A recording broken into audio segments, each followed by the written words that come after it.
Amigos y hermanos, muy buenos días. Bienvenido cada uno a nuestro estudio diario de la palabra de Dios. Y bueno, temas en el Evangelio de Juan. Son lo que hemos estudiado a lo largo de este trimestre, el último trimestre del año, y hemos llegado ya a la última lección, la lección número 13, y en esta ocasión el tema para esta semana es Epílogo: conocer a Jesús y su palabra.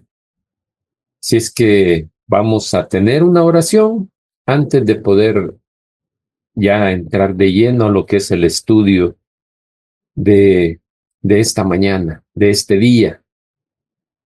Padre nuestro, te damos gracias por la vida, te damos gracias por la salud, te damos gracias, Señor, porque nos das la oportunidad de estudiar tu palabra.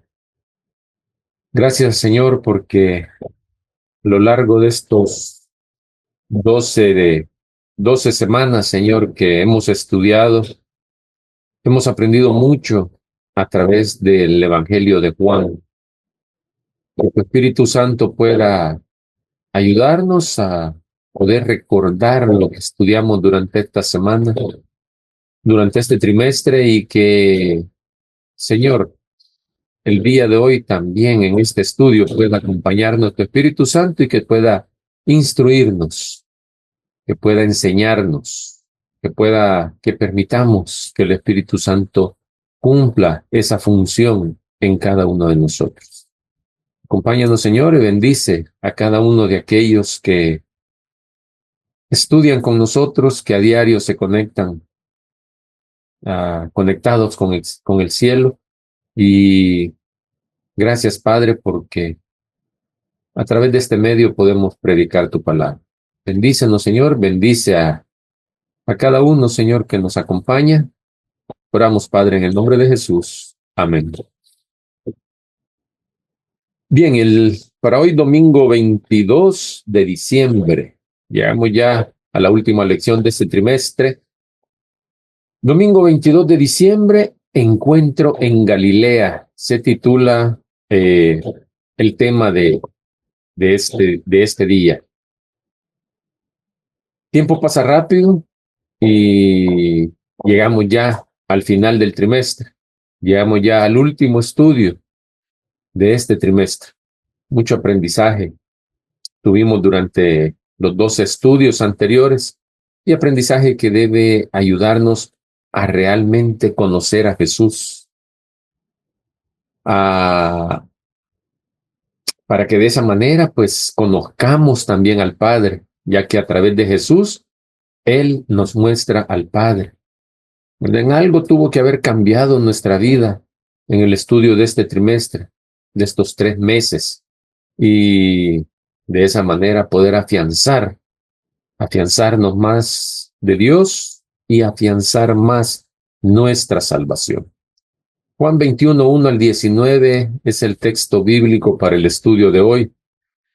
No vamos a leer todos los versículos, sino que vamos a ir leyendo solamente algunos versículos claves para el estudio de esta mañana. Y nos vamos directamente al versículo 3, donde dice que Simón Pedro les dijo: voy a pescar. Y es que ellos habían venido a Galilea, ¿verdad? Y versículo 3 leemos que Pedro les dijo: voy a pescar. Y ellos le dijeron, ¿quiénes ellos? Los demás discípulos que estaban ahí con Pedro. Vamos nosotros también, dijeron, contigo. Fueron y entraron en una barca y aquella noche no pescaron nada. Recordemos que antes de que Jesús lo llamara, para que lo acompañaran y lo llamara para ser sus discípulos, el oficio de Pedro y de algunos otros discípulos era el de la pesca. Ese era el oficio de ellos.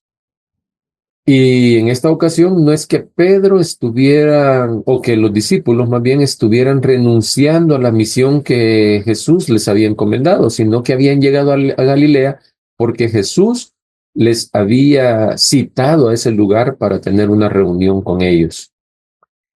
Y dice el deseado de todas las gentes en el capítulo 85, de nuevo a orillas del mar, dice, en la página 749, dice, durante las largas horas, hablaron de su Señor ausente y recordaron las escenas maravillosas que habían presenciado durante su ministerio a orillas del mar. Se hacían preguntas en cuanto a su propio futuro y se entristecían al contemplar la perspectiva que les presentaba. Y como bien dijimos, Jesús los había citado ahí, ¿verdad? Pero para reunirse con ellos. Jesús iba a reunirse con ellos ahí en ese mismo lugar donde había llamado también a ellos, donde había hecho otro milagro anteriormente, ¿verdad? Antes de llamarlos había hecho otro milagro también similar a este que hizo en esta ocasión, porque dice el versículo 6, y les dijo, echad, porque no habían pescado nada toda la noche, y les dijo, echad la red a la derecha de la barca y hallaréis. Entonces la echaron y ya no la podían sacar por la gran cantidad de peces.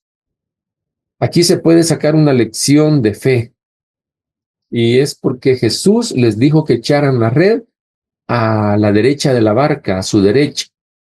¿Por qué? Porque de ese lado estaba Jesús, de ese lado derecho estaba Jesús. Y también con esta lección aprendemos que debemos cooperar con el poder divino. Y que cuando se hace la obra misionera, de esa manera, cuando se combina el esfuerzo humano con el poder divino, esa obra no va a fracasar nunca. Y continúa el texto bíblico. Vamos al versículo 11. Dice, subió Simón Pedro y sacó la red a la tierra, llena de grandes peces, 153 peces. Y aún siendo tantos, la red, dice, no se rompió.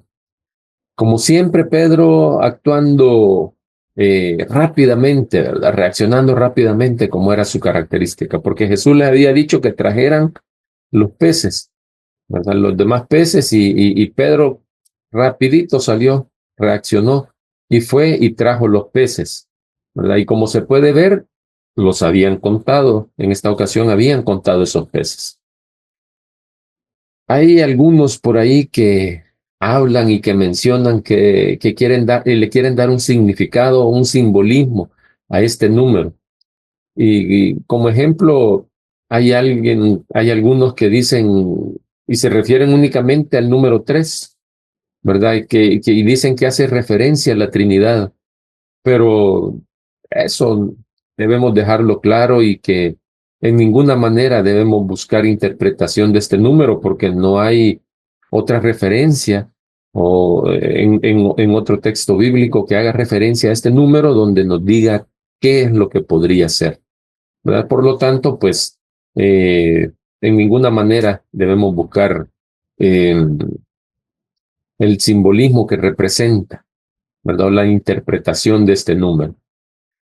Como les decía, este milagro era similar al que Jesús hizo cuando lo llamó y les había prometido que ahora serían pescadores de hombres. En esa ocasión les dijo eso, ¿verdad? Y es probable que la finalidad haya sido recordarlos ese mismo encargo que les había dado en aquella ocasión. Y sigue el texto bíblico en el versículo 15 y dice, cuando hubieran comido, ¿verdad? Porque también ahí tenían que comer, ya era de mañana, cuando Jesús llegó ahí, después que ellos habían pescado. Y cuando hubieran comido, dice el versículo 15, Jesús dijo a Simón Pedro, Simón, hijo de Jonás, ¿me amas más que estos?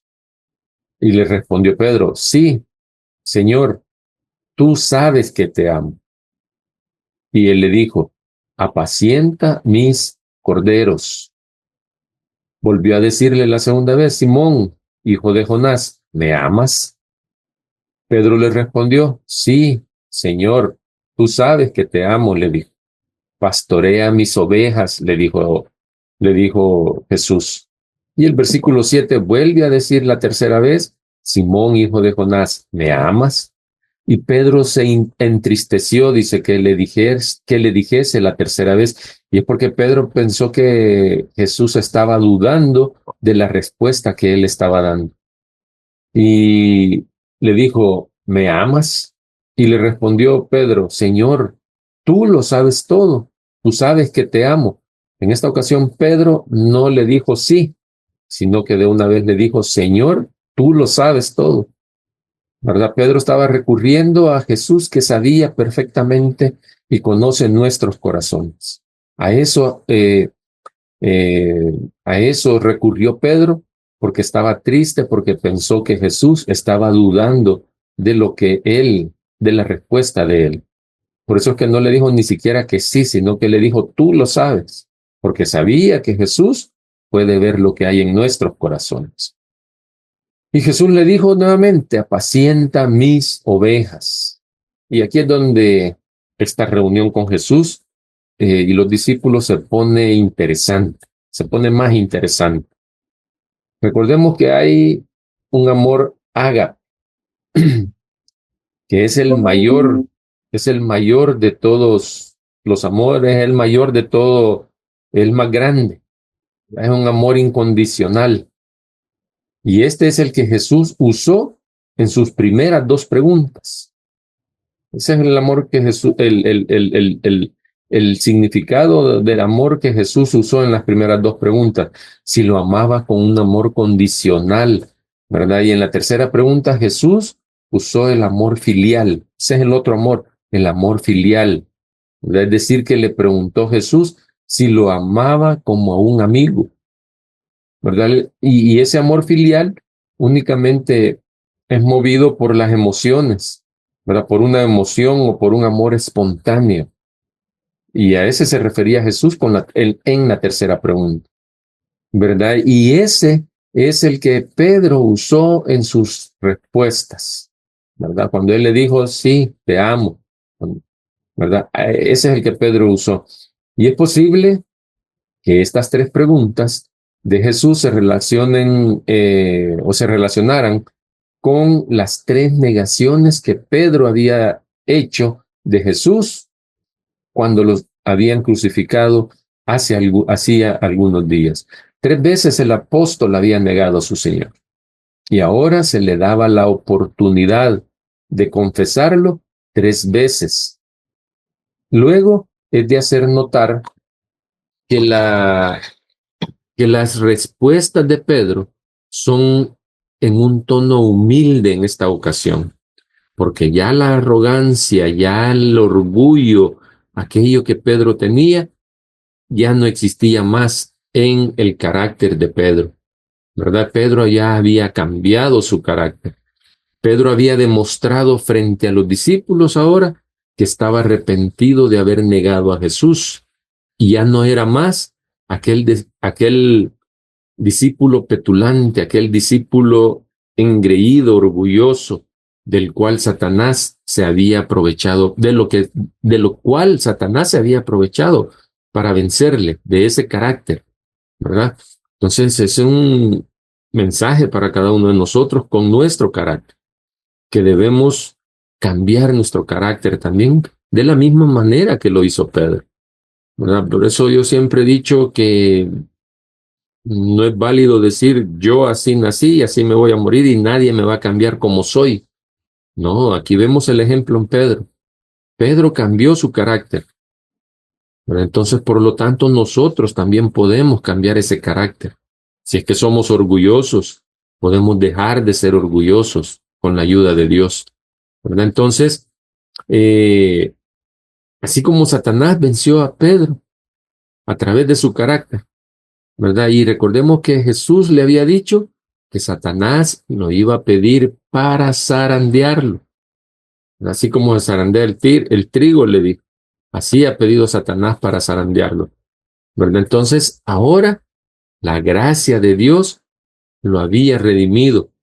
Y es que así es Dios, ¿verdad? Nos alcanza con su gracia, ¿verdad? Nos perdona, nos redime y nos prepara también para su obra. Eso es lo que estaba haciendo acá con Pedro, ¿verdad? Y también hay que hacer notar que después de la respuesta de Pedro, en las 3 ocasiones, Jesús le dice y le da la misión de pastorear o apacentar a sus ovejas o corderos, ¿verdad? Entonces, a pesar de su fracaso, al negar 3 veces a Jesús, a Pedro no se le quitó el privilegio, no se descalificó, ¿verdad? Para que él pudiera dirigir el ministerio como pescador de hombres.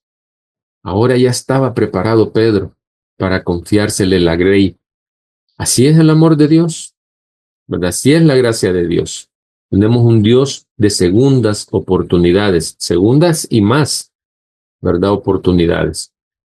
Y los últimos 2 versículos del texto de hoy dicen, el versículo 18, de cierto te digo, cuando eras más joven te ceñías e ibas a donde querías, mas cuando ya seas viejo, extenderán tus manos, le dijo, y te ceñirá otro y te llevará a donde no quieras. Eso dijo, dando a entender con qué muerte había de glorificar a Dios. Y dicho esto, añadió, sígueme. Extenderán tus manos, le dice. No hay duda que Jesús acá está, porque después le dice en el versículo 19 que le daba a entender con qué muerte, ¿verdad? Había de glorificar a Dios. Y esto de extenderán sus manos, no hay duda de que Jesús se estaba refiriendo a la crucifixión. A eso estaba haciendo referencia Jesús, ¿verdad? Jesús estaba anunciando a Pedro cómo iba a morir. Y efectivamente sucedió de esa manera. Con la única diferencia que Pedro pidió ser crucificado cabeza abajo, porque no quería no quería que fuera como su maestro, ¿verdad? Y esa muerte de mártir es la que testificaría del poder del cristianismo en ese entonces. Cuando Jesús le dice a Pedro, sígueme, le estaba diciendo, no corras, no vayas delante de mí. Así no tendrás que arrostrar solo las huestes de Satanás, ¿verdad? Así no iba a enfrentar solo él solo las huestes de Satanás si se iba adelante. Por eso le dice, sígueme, déjame ir delante de ti, le dice. Es lo que quería decirle. Y entonces no serás vencido por el enemigo. Eso está en El deseado de toda la gente, página 754. Qué bonito lo que le quiso decir Jesús cuando le dijo, sígueme. Y es lo mismo que nos dice a nosotros, que lo sigamos, que no vayamos adelante de él, que no nos apresuremos a ir delante de él, sino que vayamos tras él, porque solos no vamos a poder enfrentar las tentaciones que Satanás nos ponga. Que no obremos independientemente, nos está diciendo también. Que no hagamos las cosas o los planes para su obra sin esperarlo. Y que no lo hagamos sin seguir sus planes. Que siempre lo sigamos a él. Que siempre hagamos las cosas de acuerdo a su voluntad. Eso es lo que Dios quiere de cada uno de nosotros. Que el Señor te bendiga y te invito para que mañana continuemos aprendiendo más de los últimos pasajes del libro de Juan, acá en Conectados con el Cielo. Que Dios te bendiga. Hasta pronto.